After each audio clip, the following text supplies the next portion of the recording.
Vamos continuar aí, né, falando sobre manejo e conservação do solo e da água.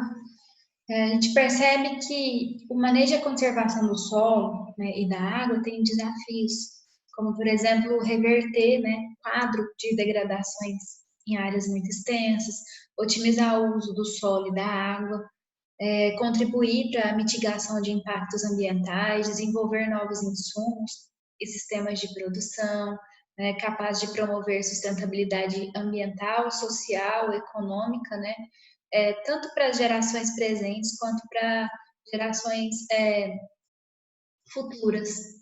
O aumento de áreas degradadas em regiões que antes eram produtivas tem sido constatado aí em diferentes regiões do Brasil. E a erosão está se apresentando sob as suas diversas formas, seja a erosão laminar, por sulcos ou ossorocas, né? Levando solos, sementes, adubos, agrotóxicos para lagos e rios. E o resultado disso é perda de produção, empobrecimento de agricultores, assoreamento, contaminação, né, dos corpos hídricos, desmatamento pela abertura de novas áreas de produção e causa também aí a perda de biodiversidade.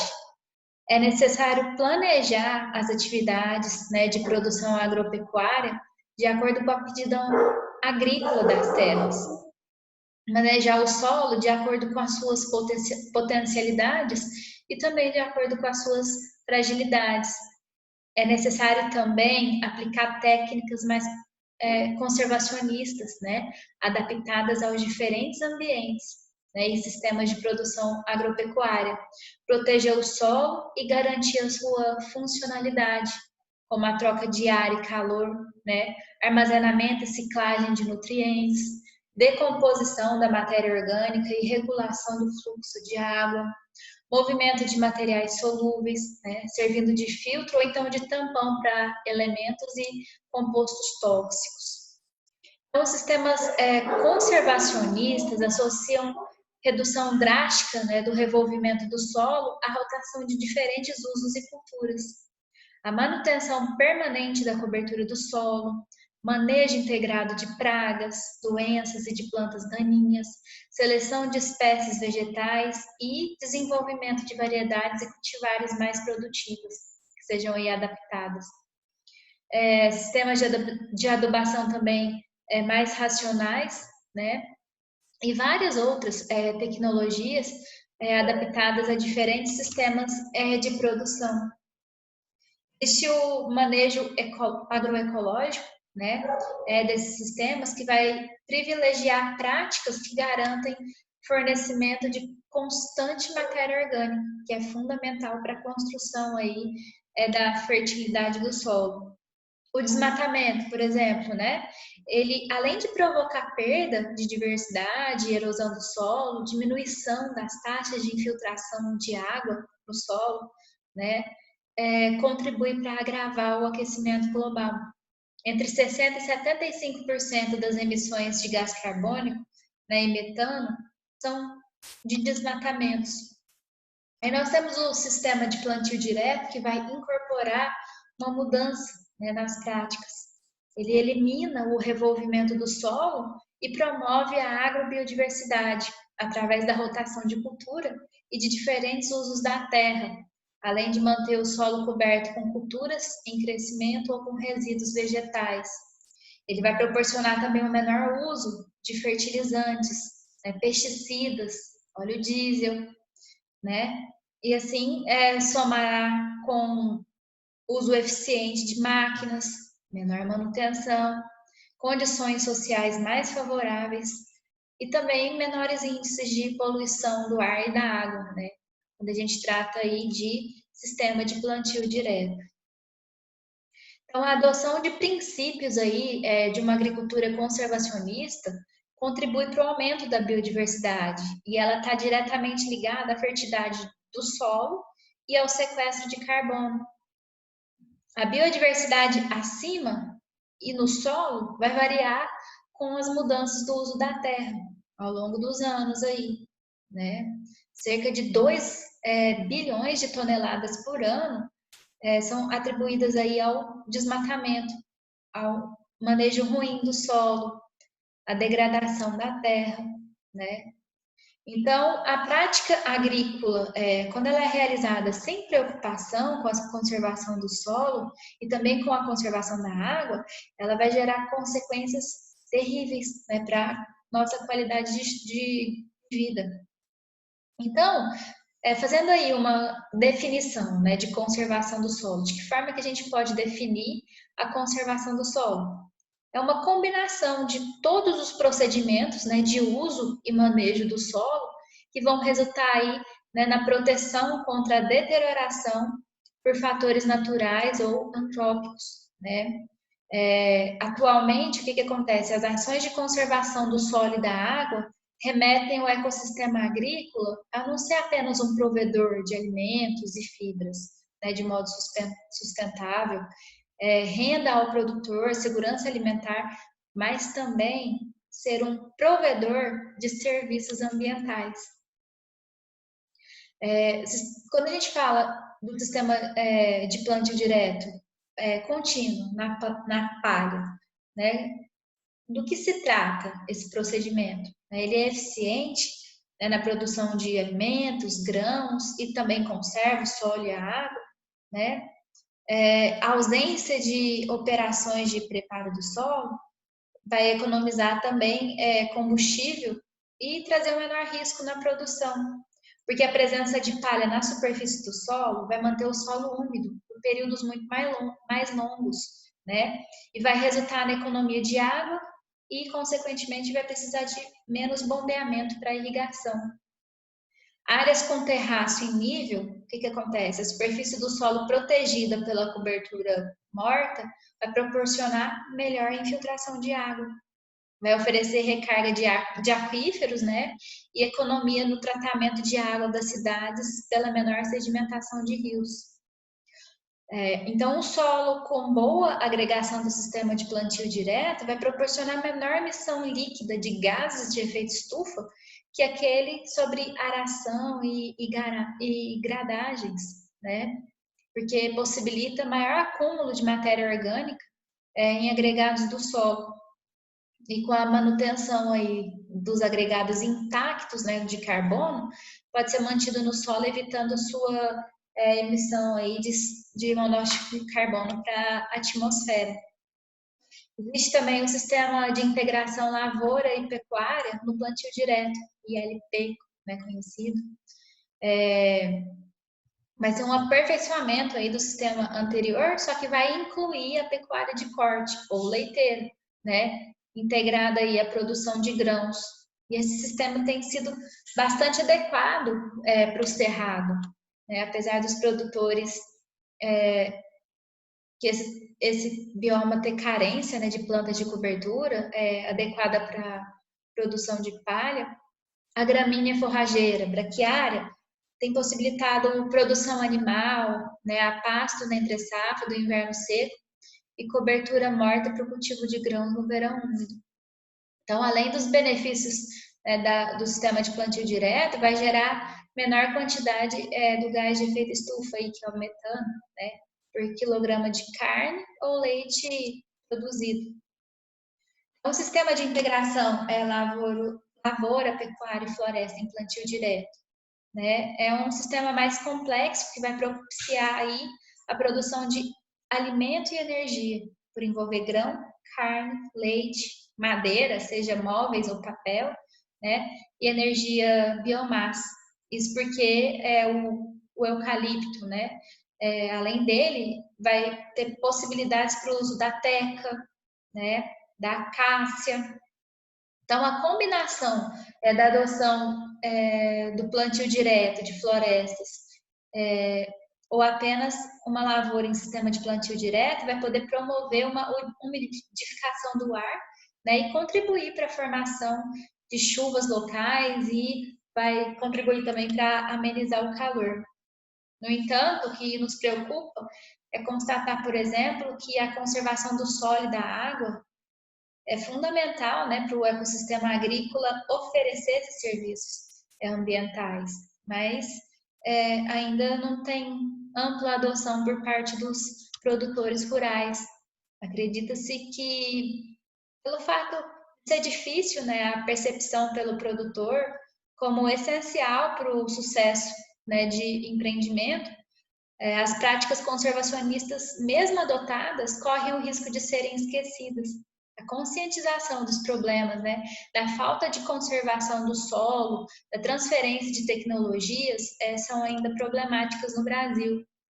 Não apenas em relação ao ensino, mas também a assistência técnica, a extensão rural em conservação do solo, né, se fragilizaram e perderam espaço nos últimos anos. Documentos recentes de informação, recomendação técnica para lavouras, tem pouca informação sobre como executar um planejamento conservacionista, né? Então, a gente tem muito que crescer aí nesse sentido. E até mesmo nas estradas rurais, né? A gente percebe que tem problemas de adequação aos sistemas conservacionistas das lavouras, né? E essas estradas vão se constituir aí um fator agravador aí dos problemas de erosão. Em relação à legislação ambiental, né? O que acontece?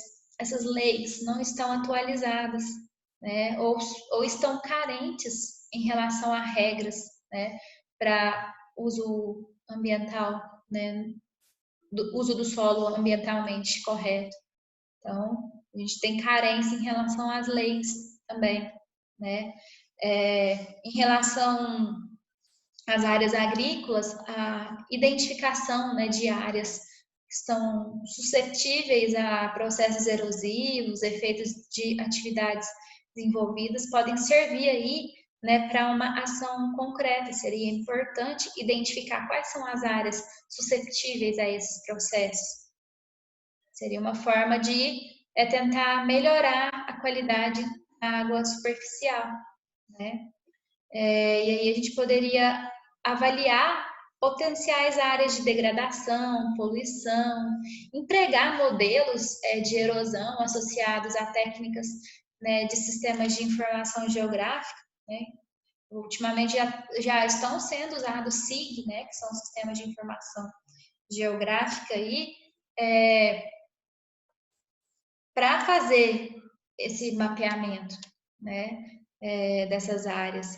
Então, nesses casos, são necessários mais estudos para calibrar os modelos, os parâmetros, determinar valores de vazão, carga de sedimento, elementos que estão sendo arrastados ali em condições reais, utilizar equações, como, por exemplo, equação universal da perda do solo, né, que é o modelo mais utilizado, embora ela tenha sido desenvolvida para utilização no planejamento de glebas, no Brasil não tem sido utilizada como instrumento para recomendações de manejo aos proprietários rurais.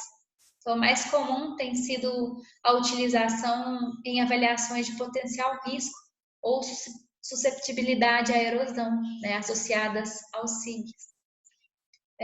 Embora o modelo não seja apropriado, né, para avaliação espacial aí, erosão. Então, os modelos totalmente integrados com os SIGs, né, que são sistemas de informação geográfica, que a gente estuda lá em geoprocessamento, são a tendência natural na evolução da predição da erosão. Mas o que acontece? O desenvolvimento de ferramentas para associar esses sistemas, né, é bastante valioso, né, que seja desenvolvida aí essas ferramentas, principalmente para a utilização de bases de dados, né, que já foram geradas até o momento. Então, essas tecnologias podem ser associadas com a conservação do solo. Um exemplo né, no terraceamento agrícola, por exemplo, né, a gente tem tabelas de espaçamento, equações de dimensionamento, programas que permitem utilização de informações climáticas georreferenciadas, né, e geração de resultados já aplicados, né, nessas geotecnologias. Então, a gente precisa de ações diretas e contínuas, né, para desenvolver e adaptar modelos, quantificar fatores que atuem no processo erosivo, quantificar parâmetros de degradação dos recursos naturais, construir ferramentas, mesmo geotecnológicas, né, para espacializar a erosão na paisagem, né, adaptando práticas de controle, de manejo. Pode usar também planejamento de bacias hidrográficas, a gente tinha falado sobre bacias hidrográficas um pouquinho, né? Seria uma ferramenta aí para solucionar problemas, né? Propor medidas para conservação do solo e preservação dos recursos naturais. Então, a gente tem poucos estudos, né? Perto do que ainda pode ser feito. Ainda falta parâmetros para ajustar as condições, né? E mesmo os modelos que a gente já tem apresentam algumas dificuldades, algumas limitações, né, para o uso desses modelos. Tá? Mas precisa a gente conhecer o modelo, entender as equações básicas, o significado dos dados de entrada, dos dados de saída, né, para ter informações mais exatas. Como que a gente vai estimar melhor a perda de solo com modelos físicos ou com modelos com mais equações, se não tem informações básicas suficientes aí sobre o clima e solo locais, né? Estimativas de erosão em microbacias, utilizando aí, né, modelos associados a esses sistemas de informação geográfica, informações sobre solo, tem representado aí, né, grandes limitações. Então, seria necessário um mapa de solos na escala adequada, e dados, né, que os modelos precisam ter aí para cada unidade aí que for mapeada. Quando se estuda o processo erosivo, deve ser focalizado aí não apenas os processos envolvidos nos locais, né, onde está ocorrendo, mas também para onde esse material erodido está sendo transferido. Então, os estudos, né, desses processos, baseados em escala de bacia, têm possibilitado uma compreensão mais adequada desses processos. O processo erosivo, ele consiste em 3 fases: desagregação, transporte, né? E quando não existe aí energia suficiente para o transporte de partículas, vai ocorrer a deposição. O processo vai iniciar com o impacto da gota de chuva no solo, né? E a energia cinética e da gota, né, dessa chuva, é transferida para o solo, vai causar a desagregação das partículas do solo, né? E também o transporte das partículas em alguns poucos centímetros aí, né, pelo salpicamento de gotas, levando junto partículas de solo. A taxa de destacamento vai ser proporcional à energia cinética da chuva, a declividade do terreno, né, a altura da lâmina. Já na etapa seguinte, a erosão vai ser controlada pelo escoamento superficial. A formação, a magnitude do escoamento superficial depende da infiltração. E a infiltração vai depender das características de precipitação, características de relevo, vegetação, perfil do solo, né? Então, a variabilidade espacial dos fatores condicionantes vai determinar que a geração do escoamento seja governada por uma complexa dinâmica hidrológica.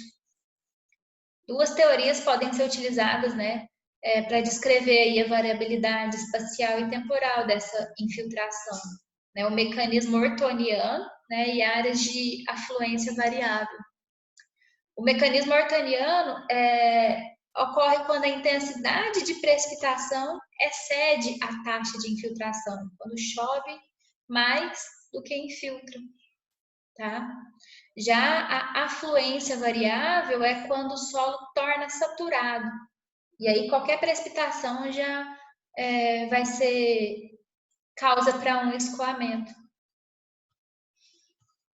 Então, a gente pode fazer simulações hídricas, né, na escala de bacia através de modelos matemáticos, né, mas é necessário considerar os três processos: desagregação, transporte e deposição. Quais são aí as fontes de sedimentos mais comuns encontradas, né, em bacias hidrográficas?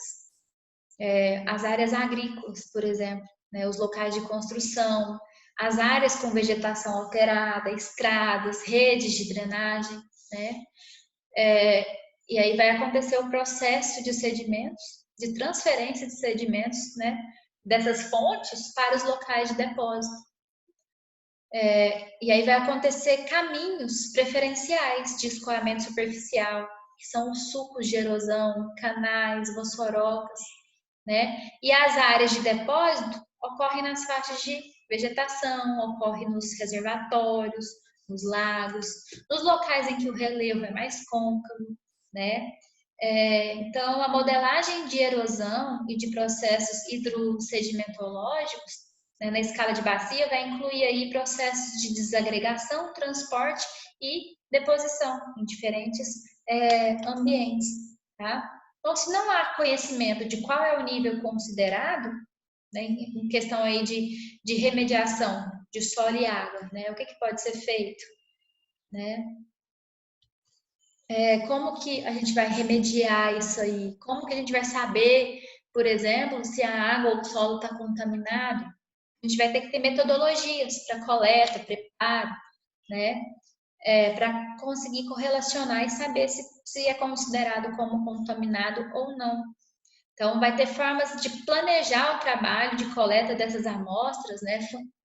Usar funções matemáticas e correlacionar com propriedades do solo para a gente poder dizer o que está acontecendo em relação a esses dados. A remediação, ela consiste na implementação de medidas que resultem no saneamento da área, né? Na contenção, no isolamento dos contaminantes. Então, a remediação de solos contaminados, ela pode ser feita por vários processos, né? Sejam eles convencionais ou não convencionais. Os convencionais ou tradicionais envolvem tecnologias, né, bastante conhecidas, por exemplo, incineração, disposição do solo contaminado em aterros ou em containers, né? Só que a necessidade de restaurar locais contaminados, evitando riscos adicionais, né, aí ao meio ambiente, vai despertar aí, né, tem despertado nas últimas décadas um maior desenvolvimento de tecnologias para remediação, buscando melhorar o custo, né, e a relação aí risco-benefício, como por exemplo utilizando biorremediação. Já os tratamentos tecnológicos, né, eles podem ser classificados aí de muitos modos diferentes, em termos locais, eles podem ser feitos in situ, né, ou ex situ. O que seria o in situ, né? A principal vantagem para fazer in situ ali no local é que o tratamento do solo permite ser realizado sem que seja escavado e transportado. É feito ali no local. Né? Só que requer longos períodos de tempo para fazer esse tratamento e a uniformidade é menor porque há uma variabilidade nas características do solo. Né? Já o ex-situ, o que acontece? Eles requerem a escavação do solo, é um tratamento que a gente precisa escavar, né? Só que, por outro lado, é um tipo de tratamento que diminui o tempo para o processo, né? Quando comparado, por exemplo, com o tratamento anterior, que era no in situ, né? Então, um ponto importante que deve ser considerado no momento de avaliar a melhor técnica de remediação é avaliar o risco do aumento da contaminação. Porque quando a gente faz a escavação do local para fazer um tratamento ex situ, por exemplo, pode acontecer a contaminação no local, né? Então, segundo o mecanismo de tratamento, a gente pode classificar como biológicos, químicos ou térmicos. O tratamento biológico né? Devido aí os poluentes orgânicos, né, ser maior parte das vezes tóxicos, né? A biorremediação, que seria a destruição ou transformação dos poluentes pela ação de micro-organismos, fungos, bactérias, plantas, né? No caso das plantas, é conhecida como fitorremediação. Apresenta aí uma maior limitação em termos de concentração de poluentes orgânicos. Então, outros parâmetros podem colocar em risco a eficiência do tratamento por meio da biorremediação. Deve ser avaliados aí, né, na hora da escolha da melhor opção de remediação. Como escolher? Vai observar a estrutura química, presença de anéis aromáticos, substituintes de moléculas, pH, né? Já o tratamento térmico é uma fonte de calor que vai ser fornecida ao solo, né, contaminado, e o objetivo é aumentar a volatilização, né, promover a separação dos contaminantes. Então, por meio do calor, a gente vai volatilizar ali o que está contaminando. É realizado no local, requer curto período de tempo para limpar o local contaminado. Só que, como desvantagem, a gente vê o custo, né? Porque precisa de equipamentos, né? E às vezes o custo fica elevado. Mas são exemplos aí, né, que podem ser realizados. Já um tratamento térmico ex situ é a incineração, que pode ser feita aí fora do local. Aí a gente falou do tratamento biológico, tratamento térmico, o terceiro tratamento é o tratamento químico. O que seria, né, o tratamento químico? É uma conversão química entre um contaminante perigoso e um composto inerte, ou pelo menos que seja menos prejudicial para o meio ambiente. Então, os tratamentos químicos, também conhecidos, né, como processos de oxidação química, né, vão utilizar oxidantes para realizarem remediação no local. E aí a gente pode usar ozônio, peróxido de hidrogênio, hipoclorito, pergamato de potássio, permanganato de potássio, cloro. Então, são esses três tratamentos aí, químico, biológico, né, e o térmico. A gente falou um pouquinho sobre eles. Então, a natureza dos poluentes, a concentração, o tipo de meio contaminado vão ser fatores importantes, né, que irão determinar qual tecnologia que vai ser apropriada, né, qual o tratamento, né, específico para o tipo de resíduo. O manejo do solo, da água, nos sistemas agrícolas, irrigada, por exemplo, né, deve ser conduzido de forma que previna controlar processos de salinização. Dependendo da forma que for realizado, esse manejo aí hídrico para agricultura e irrigação pode causar salinização dos solos. Tem que ser manejado corretamente para evitar esse tipo de problema, por exemplo. Né? Tem que fazer uma criteriosa avaliação e estudo do solo e da água. Mas, em todos os casos, vai ser imprescindível aí monitorar o teor de água do solo, né, em toda a área irrigada, instalação de rede de poços de observação do lençol freático, né? No caso de águas com má qualidade, como por exemplo aconteceu no Amazonas, né? Vai ser necessário que existir sistemas de drenagem interna, né? Uso de lâminas de lixiviação, volume de água adicional, né? Para lixiviar os sais concentrados, né? Em torno do sistema radicular das plantas e irrigações anteriores, né? Pode ser usado também em plantas tolerantes. O conceito, qual seria o conceito usado aí, né, para esses serviços ambientais que a gente está falando? Ele apareceu no momento que a sociedade se deu conta de que alguns bens são imprescindíveis para a vida no planeta. Então, começavam a apresentar sinais de escassez ou de desaparecimento. Então, algo que era essencial podia desaparecer, como, por exemplo, a água, né? Ou não desaparecer, mas às vezes não ter qualidade suficiente para a vida humana, né? Podendo comprometer aí, né, a nossa existência. Então, nós temos dados de diversas pesquisas que indicaram que bens como água doce e qualidade do ar corriam sérios riscos, né, de alcançar um nível de disponibilidade e qualidade que fossem incompatíveis com a demanda da sociedade. Então, apesar de muitos segmentos da sociedade entenderem, né, que dada a complexidade ambiental e dependência dos recursos naturais, né, para uma boa qualidade de vida, as pessoas deveriam ter atitudes mais sustentáveis. Isso não se traduz apenas em práticas cotidianas, né, mas também em relação à agricultura, né, e em todos os ramos. As regras aí, né, de caráter ambiental, né, normalmente acontece de natureza punitiva, vai punir o indivíduo que se utiliza de recursos naturais de forma errônea e que seja contrária à legislação. É aquele princípio, né, do poluidor pagador.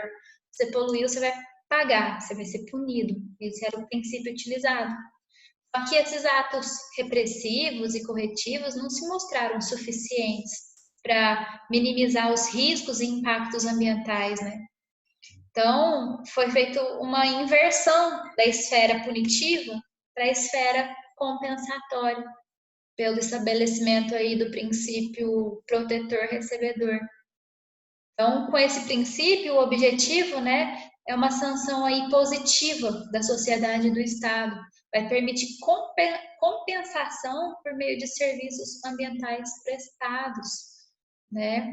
É uma forma de estimular a sensibilidade ecológica, né, e contribuir aí para a preservação e conservação do meio ambiente. E a compensação financeira, né, por esses serviços constitui norma incentivadora de práticas, como, por exemplo, preservação de ambiente, proteção à biodiversidade, tanto fauna como flora, né, nas suas diversas formas, proteção das bacias hidrográficas, produção de água, né? Colocar o agricultor como um produtor de água, dada a relevância da área rural como fonte dos recursos hídricos, né? Já que no meio urbano vai predominar impermeabilização de terrenos, né? E manutenção também, né? De preservação, de beleza. Então, todas essas iniciativas, apesar de serem benéficas, elas são pouco difundidas, né? De conhecimento aí de uma parcela muito pequena da sociedade, uma vez que para efetivar seriam necessárias políticas públicas efetivas, criação de leis que disciplinem a forma de pagamento, né, em relação a esses serviços ambientais, né, e origem de recursos. No entanto, já aparecem iniciativas nesse sentido, né, como é o caso do ICMS no estado de Minas Gerais, né, ICMS ecológico. Né? Um dos critérios de distribuição dos recursos do município é o cuidado com o meio ambiente. Então, tem lá a legislação estadual 13.803, que é de 27/12/2000. Né? Os municípios que tratam seus esgotos sanitários dispõem de tratamento adequado para o lixo urbano, né? Bem como tem em sua área unidades de conservação federal, estadual, municipal ou até mesmo particular. Eles vão receber compensação financeira por tais iniciativas. Então, serviços ambientais podem ser compensados não apenas com dinheiro, mas também por meios alternativos, como obras públicas, né, de interesse das comunidades, equipamentos de apoio à produção para grupos de produtores, facilidades na aquisição de máquinas, implementos, programas permanentes aí de assistência técnica, né, acesso facilitado e privilegiado ao crédito, isenção ou redução de tarifas, né, uma iniciativa aí que busca reconhecimento ainda dos serviços ambientais é o programa aí de produção familiar rural, que é o Proambiente, que foi feito pelo governo federal, né? É uma proposta tímida, é adotada em alguns estados da Amazônia para promover compensação de serviços ambientais, né, por comunidades de agricultores familiares. Então, são valorizadas como serviços ambientais a redução do desmatamento, eliminação de agroquímicos, redução do uso do fogo na agricultura, preservação da biodiversidade. E aí cabe aos cientistas do solo aprimorar técnicas de medição e valoração desses serviços ambientais relacionados com características de solo, como, por exemplo, estoque de carbono, dinâmica da água no solo, conservação de biodiversidade, né? E não esquecer também que há grande espaço para melhoria das técnicas de manejo, né? E que sistemas ecologicamente promissores, como os agroflorestais, merecem ser estudados, né? A fim de seu uso. E esforços nesse sentido em direções semelhantes têm sido realizados por vários grupos de pesquisa no país. Então, o uso de recursos, né, naturais de forma indevida, por exemplo, com a exploração intensiva de áreas agrícolas, preparo convencional do solo com aração e gradagem, queima de resíduos vegetais, pouca adição de carbono orgânico, né, seguido aí da não reposição adequada de nutrientes perdidos pela ocorrência de erosão ou extraídos, né, pelas colheitas, tem contribuído para degradar os solos ao longo dos anos e para diminuir, né, a fertilidade e a capacidade produtiva das terras agrícolas, né? Então, quando o solo se encontra com cobertura vegetal, a perda, né, de solo e água é menos intensa. Ocorre reciclagem dos nutrientes através de raízes, né, de diferentes espécies de plantas melhoradoras do solo, né? Os resíduos vão contribuir para a manutenção e recuperação da matéria orgânica do solo, né? E essa matéria orgânica é responsável pela maior parte das trocas, né?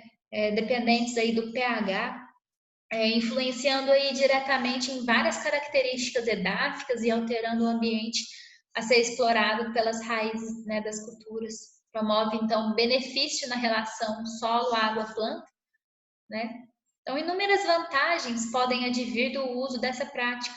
As mais perceptíveis, né, seria os sistemas conservacionistas de solo, economia, né, de fertilizantes nitrogenados, diminuição da necessidade do uso de herbicida no controle, né, das plantas invasoras, economia de mão de obra, insumos, maior estabilidade também, né, para a produção, maior produtividade.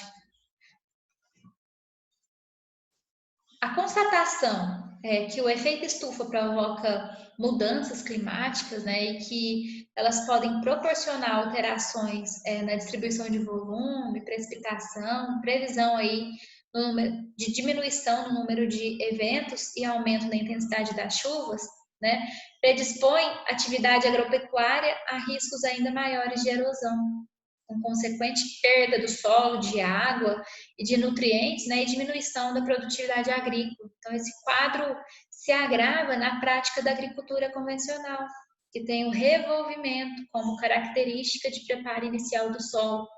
Esse processo, ao longo do tempo, ele provoca redução da matéria orgânica do solo, causa degradação primeira aí, né, causa primeira da degradação de solos em regiões tropicais, responsável pela queda no rendimento da agricultura. Contrariamente a isso, a agricultura conservacionista tem por premissa o uso de práticas que mantêm e aumentam o teor da matéria orgânica. Se fosse para a gente definir o que é a agricultura conservacionista, né? Como que a gente definiria? Ela é um conjunto de práticas que vai ter por objetivo conservar, melhorar, utilizar mais eficientemente os recursos naturais mediante o manejo integrado do solo, né, da água e dos recursos biológicos disponíveis, né, e o uso de práticas agronômicas que combinem harmonicamente métodos aí de conservação do solo e da água e o manejo integrado de pragas, doenças e plantas invasoras, né? além da questão da fertilidade do solo, é o que acredita a FAO. Tá? Então, a agricultura conservacionista vai contemplar aí práticas agronômicas, como utilizar o solo de acordo com a capacidade de uso, reduzir o revolvimento do solo, manter os resíduos culturais na superfície do solo, manter o solo com cobertura permanente, ampliar a diversidade de cultivos com rotação de cultura, utilizar culturas e consórcios de culturas, adubos verdes, plantas de cobertura de solo, né? Diversificar sistemas agrícolas produtivos, adotar sistemas mais complexos, como, por exemplo, agropastoris, agroflorestais, agrosilvipastoris, né? Praticar o manejo integrado de pragas, de doenças e de plantas invasoras, fazer controle do tráfego de máquinas e equipamentos, né? Então, são práticas conservacionistas, né? E assim também como o uso racional, né, dos agroquímicos, que é importantíssimo. Né? Então, fazer um planejamento ambiental também nas bacias hidrográficas, né, um caminho aí para o desenvolvimento de atividades com projetos de pesquisa, né? É um enfoque aí bastante bacana, tá? Então, atualmente, o que acontece? Além da água, né, pela escassez aí, a recuperação ambiental de uma área deve contemplar o quê? Projetos que envolvam vários elementos, né, do ambiente, como solo, vegetação, fauna, de forma integrada. Quando a gente fala de conservação de solo, água, está tudo integrado ali. O projeto tem que envolver todos esses elementos, né, para ser um projeto completo, né, e proporcionar melhores resultados e racionalidade aí no emprego desses recursos. Então, as premissas básicas aí para a sustentabilidade, né, da agropecuária brasileira são alicerçadas na recuperação das áreas degradadas por cultivos agrícolas e por exploração pecuária, né, na necessidade aí de preservação ambiental e aumento de produtividade. O sucesso da exploração dessas atividades agrícolas, né, vai ter que considerar todos os aspectos relacionados ao solo, ao clima, à infraestrutura da propriedade, conhecimento e manejo de espécies forrageiras, culturas agrícolas, né? Capacitação do produtor rural, que terá que ter um entendimento melhor. Então, hoje, a gente tem algumas, né, inúmeras ofertas tecnológicas, né, para situações de cultivo e tal, mas a integração aí, né, sucessão ou rotação de cultura seria bem interessante. Né? Em relação à qualidade da água também, né, os índices, né, de qualidade de água, né, vão ser interessantes ferramentas aí, né, para a gente subsidiar o monitoramento da qualidade, né, da água nas bacias hidrográficas. A gente tinha falado, né, sobre bacias hidrográficas, facilitando interpretação de resultado, tomada de decisão. Então, nós temos várias práticas conservacionistas que, se adotadas, podem trazer benefícios.